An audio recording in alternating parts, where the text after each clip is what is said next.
I wasn't going to make a video this morning. I was really going back because they're talking about another virus that's been unleashed in Europe, and there's one victim here in the United States. Now, I didn't get this down or anything. I was listening to it.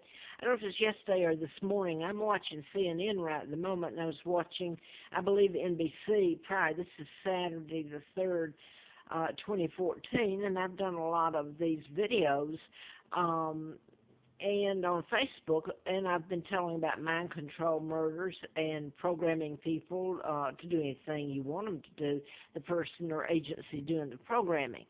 And I started telling about it in, a long time before then, but I started writing about it in 76, 77, 78. And that's when Larry, I say this because he did an article April the 4th of 78 saying, well, no, he did the article. He was shot March the 6th of 78 while I was doing the book. He was shot in Lawrenceville, Georgia. And I was doing the book in Marietta, Georgia, about 45 miles from Lawrenceville maybe. But anyway, I was writing about Larry McDonald, congressman, doctor from Atlanta, and mind control, and Warren and Rosina Matthews murders. They had been forensic pathologists at Larry McDonald's hospital, Warren and Rosina. And let me say this real quick. When I became a candidate to replace him, I'd written about him and all this, and then I got antifreeze put into me April Fool Day of 80, had a letter from the FBI, June the 23rd of 79. And Larry McDonald's plane went down. All of this happens more than just this. With people that I'm telling about and trying to get people to listen, but when the Rockefellers and Rothschilds, the very people who kidnapped me and brought me over to Moulton, Alabama, and gave me the name of a twin, and I want you to listen to this. All you have to do, I've shown the twins, Peggy and Carl. They were both killed by their mother. I was brought over and deposited at a pigsty there and given the name of Peggy. Both of them were dead. Now then, I want to say this real quick to Donald Trump. I don't know what Donald Trump would say about me. I don't know. But there's a lot of things Donald Trump tells that are the truth, and he's got the guts to say it. And the media better watch out because they might hear all of this right back at them. Why they fail to tell about me, and especially what I've been telling about through the years. The murders, the fact that you can use it to cure illnesses or create them, and you can, and there's lists of them. Lists and lists that you can't deny once these nice people watch them. You have to watch them in the lives. They're hitting on Donald Trump this morning and the birth certificates and Obama. And the one woman on there who just happens to be black, but hey, listen, you've already gone after me when I was on your side until I found out about what you did with me in Atlanta, and you stood by and watched it, and Mrs. King and the whole bit. Now then, I put this on videos before, tried to, and if you want to get mad at me, people, which is what's been done because I told the truth, maybe the whole truth will be told. And you could stand back and see what you're mad at.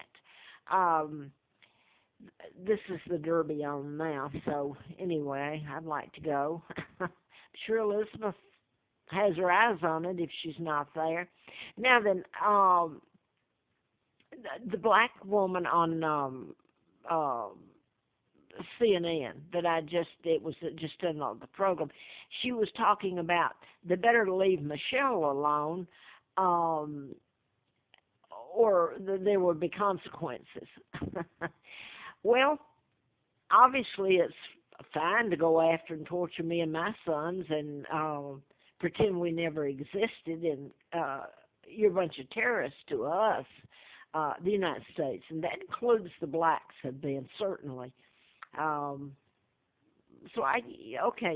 So someone doesn't say, well, you're skipping around. Well, I am, because it's been my life. So I'm going to go back to what I originally was looking up this morning when I saw this on TV about the press conference at the White House or associated there, and they focused on Donald Trump and were laughing at him and all this.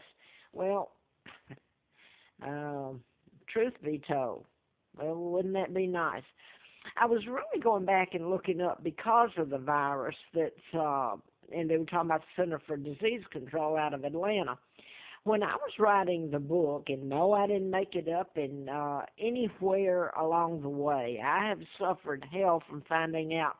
Well, not finding out, because I know I was kidnapped. I found that out in '83 late from Buckingham Palace, and I'll say it again. It was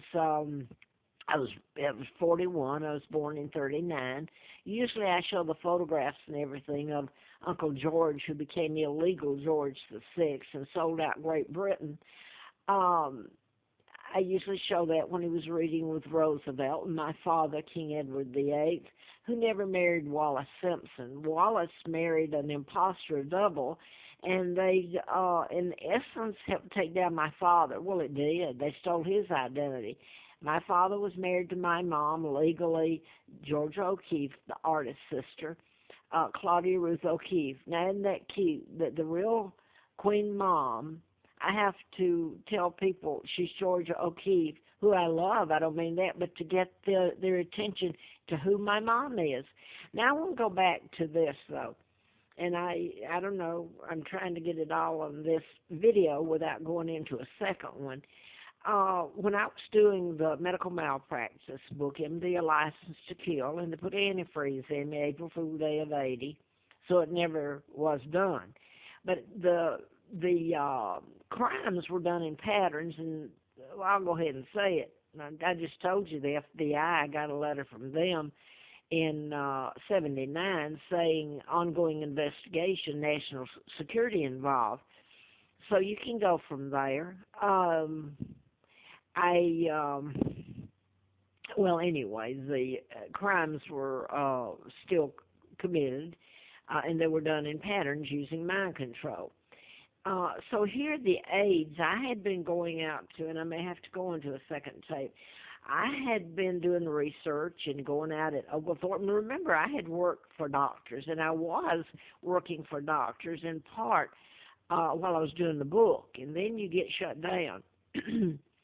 Things really got bad, and I thought it was the book that was the reason for all the things happening. I mean, guess who took my book when I ran an ad in the paper, because I was trying to work, trying to do the book, and all this is happening to my sons and me, and I'm afraid I thought if I got the book done then, and it went public, maybe it would help me and my sons, because it looked like I was almost killed, and I don't know where my sons are now, Mark and Scott.